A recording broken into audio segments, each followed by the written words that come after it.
그리스도인들이 난민 문제를 얘기할 때에 가장 먼저 생각해야 할 점은 예수님도 피난민이셨다는 사실입니다.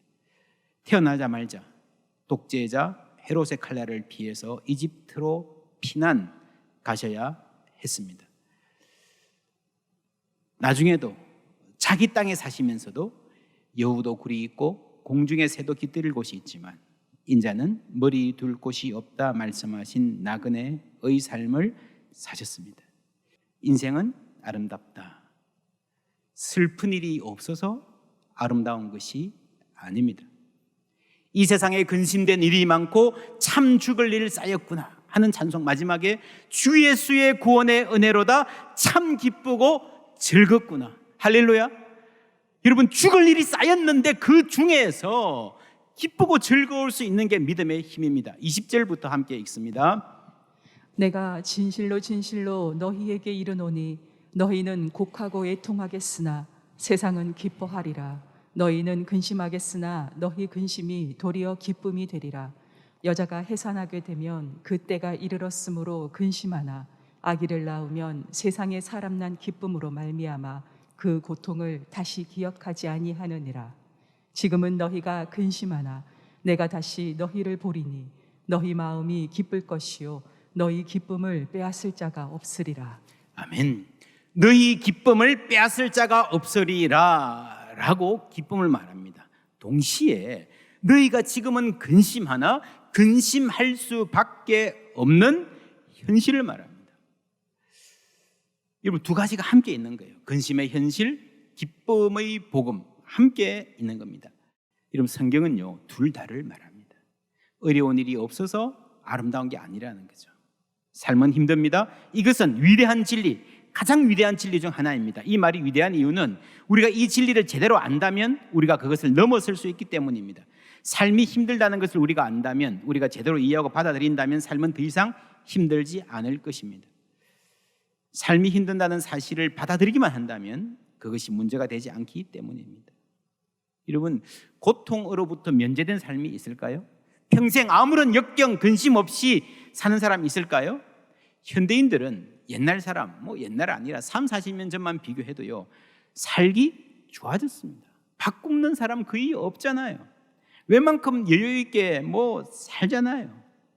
그런데요 우리는 더욱더 옛날보다 더 많이 우울해하고 불안해하고, 역경이 다가오면 훨씬 더 현대인들은 쉽게 무너집니다. 왜 그럴까요? 현대인들은 자신들이 늘 행복할 수 있는 권리가 있는 사람인 것으로 착각하기 때문입니다. 인류 사회는 오랫동안 고통과 근심은 정상적인 삶의 일부다라는 삶의 지혜를 갖고 살아왔습니다. 현대의 문화는 그 지혜를 밀어내는 특징이 있습니다. 경제성장과 그에 따른 매스미디어, 상업주의 문화의 탓이 큽니다. 매스미디어뿐 아니라 SNS, 그죠? 사람들이 멋있고 행복한 순간 맛있는 거 먹고 놀러간 장면만 막 올리니까요 그걸 보고 있으면요 다른 사람의 삶은 다 행복하고 나도 그래야만 할 것 같은, 그게 정상이라는 착각이 듭니다. 그렇지 않습니다. 여러분, 다 힘들게 살아요. 삶은 힘듭니다. 누구에게나 그렇습니다.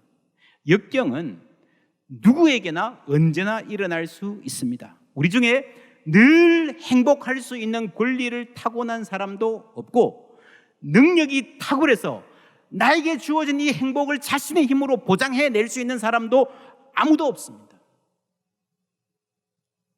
개인뿐 아니라 나라도 국가도 그렇습니다. 인생은 아름다워, 이 영화의 마지막 장면을 보면요 전쟁에서 승리한 부강한 나라 미국, 그 탱크 위에서 미소 짓는 아주 친절하고 잘생긴 미군 아저씨가 나옵니다. 아이를 이제 안아주죠. 탱크를 상으로 받은 것 같은 느낌이에요. 그리고 그걸 보면 이런 생각이 들 수 있습니다. 아, 저런 나라, 저렇게 강하고 부강한 나라를 만들면 우리 다시 고난당할 일이 없겠지라는 추정이 생깁니다. 우리의 고난은 이 나라가 약해서 서름 받는 거 아닌가? 여러분, 그게 예수님이 오셨을 때에 정치적 메시아를 기다리던 유대인들의 착각이었죠. 그럴까요? 나라가 부강해지면 그 고난이 없어질까요? 그렇지 않습니다. 베드로전서 4장 12절 함께 읽습니다. 사랑하는 자들아, 너희를 연단하려고 오는 불 시험을 이상한 일 당하는 것 같이 이상히 여기지 말고. 이상한 일 아니다, 정상이다, 이상히 여기지 말라. 예수 믿는다고 하나님이 나를 사랑하신다고 어려움 당하지 않는 것 아니다. 그런 삶을 기대하지 말라는 거예요. 내가 착하게 산다고 해서 나에게 좋은 일만 생기는 것은 아니에요. 내가 열심히 일하고 열심히 공부하고 준비가 잘 됐다고 해서 내 삶의 탄탄대로만 놓여있고 늘 승리하는 것 아니에요. 누구나 삶에 어려운 일 당합니다. 이해가 안 되는 어려운 일. 그러니 여러분, 울어도 됩니다. 아무도 혼자 울지 않는 교회는 내가 당장 문제를 해결해 주지 못해도 함께 울어줄 수 있는, 우는 사람 옆에 함께 있을 수 있는, 울 수밖에 없는 그 연약함을 우리가 함께 끌어안는 그런 교회가 되자는 소망입니다. 이 교회 안에서 우리 개인도 우리 가정도 더 견고한 따뜻한 사람이 되어갈 줄 믿습니다. 데살로니가전서 말씀 함께 읽습니다. 형제들아, 자는 자들에 관하여는 너희가 알지 못함을 우리가 원하지 아니하노니 이는 소망 없는 다른 이와 같이 슬퍼하지 않게 하려 함이라. 아멘. 장례식 때 우리가 이런 말 자주 하는데, 이 말을 잘못 읽으면 슬퍼하지 말라. 어려운 일 겪어도 아무런 일 없는 것처럼 눈물 흘리지 말라로 읽는데 그렇지 않습니다. 이 말의 본래 뜻은 슬퍼하라, 그러나 소망 없는 이들과 같이 슬퍼하지는 말라는 말입니다. 왜 그런지 요한복음 16장에서 예수님 상세히 쉽게 가르쳐 주십니다. 지금 우리가 당하는 이 고난은 산고, 산통이다. 아이를 낳기 위한 통증이라는 거죠. 힘들지만 이 진통을 거쳐서, 이 어려운 시간을, hard time을 거쳐서 새로운 생명이 탄생될 것이다. 기뻐할 것이다. 그러니 오늘도 소망이 있는 거예요. 그것이 예수님의 십자가의 고난이었고, 우리도 그 고난 안에서 생명을 얻고 삶의 길을 찾는다는 것입니다. Life is beautiful. 이 영화를 저는 1999년 봄에 보았습니다. 제가 미국 간 지 2년째 되던, 이제 햇수로 3년째 되던 해였습니다. 저희 가정에 참 힘든 시절이었습니다. 근심 걱정에 눌려 있을 때에 앞날을 생각하면 눈물이 나고 캄캄해지던 때였습니다. 그 잔인한 3월의 어느 날, 답답한 마음에 당시에 제가 다니는 학교에 이제 새로 생긴 아주 멋진 북스토어, 그 서점과 커피숍이 있었어요. 커피 한잔 하러 가자 해서 갔는데요, 그날 가보니까 그 서점 옆에 극장이 있는 거예요. 그전에는 이게 평생 다니면서도 극장이 있는지도 몰랐습니다. 뭐 바쁜 생활에 그 뭐 여유도 없고 관심도 없고요. 처음에 미국 가가지고는 뭐 영화 보러 가도 잘 안 들리니까, 그죠? 그 영화 볼 계획이 전혀 없었습니다. 거기에 극장이 있는지도 몰랐고, 그날 거기서 무슨 영화를 하는지도 몰랐어요. 그냥 들어간 거예요. 뭐 기분도 그렇고 하니까 나도 모르게, 우리도 모르게 그냥 극장으로 걸어 들어갔습니다. 그때 이 영화를 하는 거예요. 그 이후에 저희 부부는 인생에서 가장 감명 깊었던 영화가 무엇이냐고 물으면 둘 다 조금도 주저하지 않고 Life is beautiful, 인생은 아름다워 라고 말하게 되었습니다. 요즘 말로 인생 영화가 된 거죠. 깊은 근심 가운데 그 영화관에 들어갔는데 캄캄한 극장에서 나와서 마주한 3월의 햇살이 얼마나 찬란하고 아름다워 보였는지 모릅니다.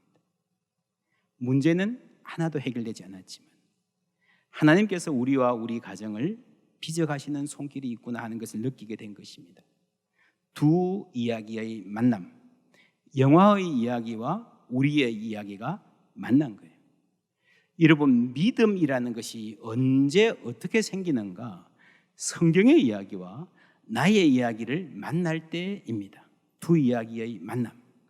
내가 사망의 엄침한 골짜기를 다닐지라도, 뭐 이런 시편을 읽으면서 평소에는 그냥 감흥이 없이 읽다가 오랫동안 준비한 시험에 떨어진 날, 연인과 헤어진 날, 사업이 부도가 나서 하늘이 무너진 것 같은 어느 날, 가족 중에 누가 중병에 걸렸습니다라는 소식을 듣던 날, 오해와 갈등이 쌓이고 쌓여서 도저히 어떻게 해볼 수 없겠다 싶은 그런 어떤 날의 일건, 내가 사망의 음침한 골짜기를 다닐지라도 해를 두려워하지 않을 것은 주께서 나와 함께 하심이라. 이 말씀이 갑자기 내 이야기로 들리는 경험, 두 이야기의 만남, 그것이 은혜입니다. 이 고민, 이 눈물, 나 혼자인 줄 알았는데 주님이 알고 계시구나, 주님이 동행하시구나, 주님이 어루만져주고 계시는구나. 세상 모든 사람들 가운데에 가장 깊은, 가장 어두운 사망의 골짜기를 경험하신 예수님을 보면서 십자가로 가신 그 이야기, 그 외로운 시간들, 그 찢어지는 마음 생각하면서 이게 내 이야기구나 할 수 있을 때에 세상에서는 너희가 환난을 당하나 담대하라, 내가 세상을 이기었노라. 예수님의 승리가 나의 승리가 되는 것입니다. 두 이야기가 만날 때. 그래서 여러분, 믿음은요, 성경의 이야기에서 나의 이야기를 읽어내고 내 인생의 이야기 속에서 하나님이 하신 일을 발견할 수 있는 능력입니다. 우리가 사랑방을 열심히 하자는 것도, 사랑방 모이면 두 개 해요. 성경을 보죠, 공부하죠. 또한 내 이야기를 하는 겁니다. 그게 함께 하면서 만나는 거예요. 회복력 새힘 40일 할 때 우리가 하나님 말씀 집중적으로 묵상하려고 합니다. 자신의 이야기를 좀 다 끄집어내는 시간들이 되었으면 좋겠습니다. 저는 회복 탄력성을 높이기 위한 활동 중에 하나로 자서전 쓰기를 추천합니다. 내 인생 전체 이야기를 여러분 한번 써보시는 거예요. 쭉 이렇게 늘 하던 이야기 말고, 자녀들 모이면 늘 하던 이야기 반복해서 하는 건 좋지만 찬찬히 내 인생을 한번 돌아보면서 글로 써보시는 거 정말 좋은, 이게 뭐 글로 남겨서 뭘 하겠다 하는 것도 좋겠지만 나 자신의 삶을 돌아보는 정말 좋은 활동입니다. 또 하나, 회복 탄력성을 연구하는 학자들이 입을 모아 추천하는 것, 예수 안 믿는 사람들까지도 가장 좋은 방법으로 추천하는 것은요, 감사입니다. 감사. 감사하는 사람이 삶의 역경에서 잘 회복되고 더 좋아질 수 있다. 여러분, 수많은 학자들이 경험적으로 증명하고 있습니다. 우리 교회 재작년에 다녀가신 우리 이웃의 한동대 이지선 교수님, 이화여자대학교 유아교육과 4학년 때 오빠가 운전하는 차를 타고 학교에서 집으로 가는 길에 교통사고가 납니다. 음주운전자가 낸 7중 추돌 사고로 차가 그대로 불에 붙고요, 오빠가 달려들어서 자기 목숨 걸어가면서 동생을 끄집어냈는데 전신 55%가 3도의 중화상을 입습니다. 살아날 수 있을까? 계속 수술하고 또 수술합니다. 40분의 수술, 그리고 재활의 과정. 그걸 옆에서 보는 가족들이 보니까 너무 힘드니까요, 그 오빠가 그렇게 말합니다. 지선아, 미안하다. 내가 그때 너를 그냥 놔뒀어야 되는 건데 살려내서 이렇게 고생하게 해서 미안하다라고 말할 정도입니다. 그때 조성모라는 가수가요, 낸 뮤직비디오에 여자친구가 교통사고 났는데 그걸 바라보면서, 불타는 차를 바라보면서 그냥 하염없이 우는 그런 장면이 있었대요. 그걸 보면서 그걸 너무 부러워하는 거예요. 나도 저렇게 했어야 되는데 내가 왜 살려내서 이 고생을 하게 하냐. 얼마나 힘들었으면 그랬겠습니까? 수술받고 병원에 있는 36일 동안에 18명의 환자가 세상을 떠나는 것을 본 적도 있다고 합니다. 늘 죽음의 그림자 가운데 살았습니다. 사막 한가운데 버려진 것 같아 라고 할 때에 엄마가 어느 날, 이 엄마가 참 믿음의 사람이에요. 엄마가 우리 하나님께 감사하자. 하루에 한 가지씩이라도 감사할 일을 찾아보자라고 말했다고 해요. 감사할 수 있을까요? 감사할 일을 발견하고 말할 마음이 있을까요? 원망과 불평과 짜증, 분노, 의문, 죽고 싶은 마음으로 가득 찼는데, 그런데도요, 신기하게 찾아보니 있더라는 거예요. 책에 이렇게 쓰고 있습니다. 처음으로 제 발로 걸어서 화장실에 갔던 날, 이제 걸어서 화장실에 갈 수 있게 된 것에 감사했습니다. 처음 왼손으로 숟가락을 잡고 제 입에 밥을 넣을 수 있었던 날은 그것에 감사했습니다. 손에 피가 나도록 안간힘을 써도 열지 못했는데 처음 문고리를 잡고 열었던 날에 또 이제 문을 열 수 있게 된 것에 감사했습니다.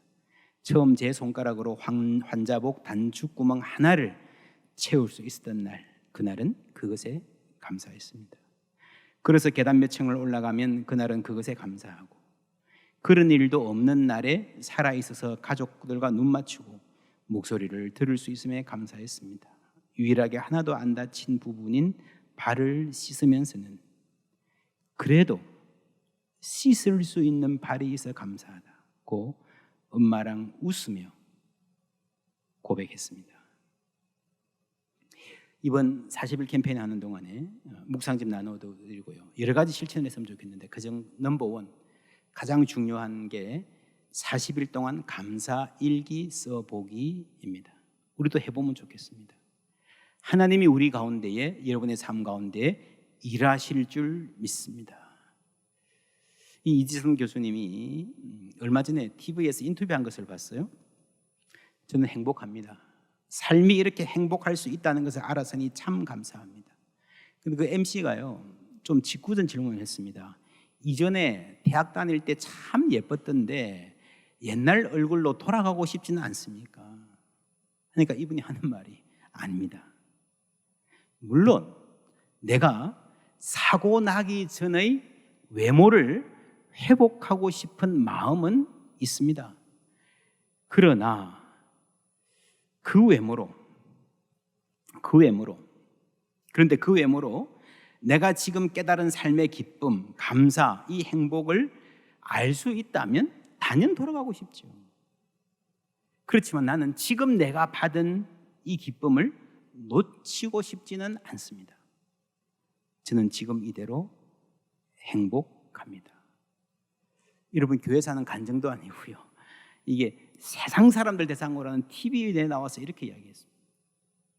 너희 기쁨을 빼앗을 자 없으리라. 누구도 흔들 수 없는 기쁨이라는 게 그리스도인들의 삶에는 있습니다. 그 기쁨이 어디서 오느냐? 우리의 믿음에서 온다라고 대답하면 맞기도 하고 틀리기도 합니다. 우리의 믿음에서 온다라는 말은 맞기도 하고 틀리기도 합니다. 왜냐? 30절부터 함께 읽습니다. 우리가 지금에야 주께서 모든 것을 아시고 또 사람의 물음을 기다리시지 않는 줄 아나이다. 이로써 하나님께로부터 나오심을 우리가 믿사옵나이다. 예수께서 대답하시되 이제는 너희가 믿느냐? 보라, 너희가 다 각각 제 곳으로 흩어지고 나를 혼자 둘 때가 오나니 벌써 왔도다. 그러나 내가 혼자 있는 것이 아니라 아버지께서 나와 함께 계시느니라. 아멘. 제자들이요, 이제는 저희가 믿습니다. 이제는 전과 다릅니다. 지금은 우리가 어떤 단계에 도달한 것 같고요, 정말 믿습니다 라고 말했을 때 예수님이 뭐라고 하셨습니까? 이제는 너희가 믿느냐? 그래, 너희들 그 믿음으로 무엇이든 다 할 수 있을 것 같이. 그렇죠, 그럴 때 있죠. 그런데 여러분, 그러고 또 얼마 지나지 않아서 아무것도 할 수 없을 것 같은, 나한테 믿음이라는 게 있었느냐 싶은 그런 날도 오는 거예요. 그렇지 않습니까? 그게 우리고 그게 믿음입니다. 여러분, 믿음은 소중합니다. 그러나 무엇을 믿는가? 너희는 마음에 근심하지 말라. 하나님을 믿으니 또 나를 믿으라. 누굴 믿습니까? 하나님을 믿고 예수님을 믿는 거예요. 우리가 믿는다라고 할 때 빠지기 쉬운 오류는요, 내가 내 믿음을 믿는 겁니다. 때로는 그게 내가 내 느낌, 내가 내 자신감, 내가 내 자존감을 믿는 것일 수도 있습니다. 여러분, 그 누구도 빼앗을 수 없는 기쁨은요, 내 믿음에서 오는 것이 아니라 하나님께로부터 오는 줄 믿습니다. 내 믿음을 믿지 마십시오. 하나님을 믿으십시오. 이렇게 말하면 조금 이해는 어렴풋이 갔는데 그걸 어떻게 할 수 있나? 어떻게 우리의 믿음에 대해서 하기 내 믿음이 아니라 하나님이 될 수 있는가? 잘 들으십시오. 하나님께서 하신 일에 대한 감사는 우리의 시선을 하나님께로 돌리게 합니다. 내게로부터 눈을 돌려 주를 보기 시작할 때 주의 일을 보겠네. 할렐루야. 내가 나를 보면요, 사람이 흔들릴 수밖에 없습니다. 여러분, 성경에 이 리질리언스의 모델이 참 많은데 빼놓을 수 없는 사람이 요셉이잖아요. 그 긴 세월 어떻게 무너지지 않을 수 있었을까요? 여러분, 이거는요 단순히 그냥 역경을 이기고 총리가 되었다 성공했다 이게 아니고요, 형제들이 자신을 죽이려 했고 노예로 팔아버렸는데 성실히 일하다가 배신을 당했는데 어떻게 그 원한에 사로잡혀서 자신의 인생을 망치는 사람이 아니라 그렇게 여유 있는 사람으로 남아있을 수 있었을까? 어떻게 냉소적인 악인이 되지 않았을까? 여러분, 신기하지 않습니까? 정말 신기한 일입니다. 사람은 권력 잡으면 복수하잖아요. 어떻게 그럴 수 있을까? 요셉의 말 아시죠? 형님들은 나를 망하게 하려 했지만 하나님은 그것을 선으로 바꾸셨습니다. 내가 형님을 보면요, 내가 상황을 보면요, 다른 사람들을 보면요, 심지어 나의 인격, 나의 자신감, 나의 그릇, 뭐 이런 거 보면요, 여러분, 사람은 인간의 한계를 넘어설 수 없습니다. 그러나 내게로부터 눈을 들어 하나님이 하신 일을 바라보는 시각이 열릴 때요, 우리는 다르게 살 수 있는 거예요. 그렇게 우리의 시각을, 시선을 옮기는 힘이 감사에 있는 것입니다. 우리의 희망은 내가 가진 것, 내 지식, 내 인맥에 있지 않습니다. 그거 믿지 마십시오. 내 건강에도 있지 않습니다. 아직 내가 건강하니까 얼마든지 헤쳐나갈 수 있어. 그렇습니까? 여러분, 든든하십니까? 건강 자신하십니까? 그게 얼마나 쉽게 무너질 수 있는지 잘 아시잖아요. 내 믿음, 미안하지만 그것도요, 내 믿음조차도 그렇게 믿을 게 못 돼요. 나의 믿음이 연약해져도 미리 예비한 힘을 주시며. 할렐루야. 오늘 우리 찬송했죠. 저는 이 찬송 너무 좋아합니다. 나의 믿음이 연약해져도 미리 예비한 힘을 주시며. 하나님을 붙드는 내 팔의 근력, 힘이 아니라 나를 붙들어 주시는 하나님의 신실하심이 우리의 소망인 줄 믿습니다. 세상은 만만치 않습니다. 인생에는 시련이 있습니다. 앞으로도 그럴 것입니다. 인생은 쉽지 않습니다. 누구에게나 그렇습니다. 숨 돌릴 틈 없이 크고 작은 시련들이 다가옵니다.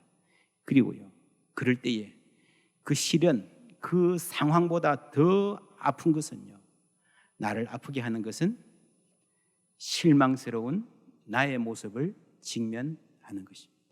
내가 이렇게 약한 사람이었고, 감사한 것은 우리 인생의 승리가 나에게 달려있지 않다는 것입니다. 너희 기쁨을 빼앗을 자 없으리라. 무슨 말입니까? 하나님이 구원을 주시고 평안을 주시고 기쁨을 주셨는데 너 이거 붙잡고 절대 빼앗기지 마, 단단히 붙잡아야 돼, 그 말이 아니라는 거예요. 나는 놓칠 수 있습니다. 나는 또 흔들릴 수 있습니다. 그러나 우리 주님께서, 천지의 주제이신 주님께서, 사망 권세까지도 이기시고 부활하신 주님께서 나를 붙잡고 절대 놓지 않으시겠다는 선언이 바로 너희 기쁨을 빼앗을 자 없으리라는 말씀인 줄 믿습니다. 주님을 바라보십시오. 주님 의지하십시오. 주님께 의지하는 가운데에 우리의 삶이 견고한 기초를 놓아가는 은혜 있기를 주님의 이름으로 축원합니다.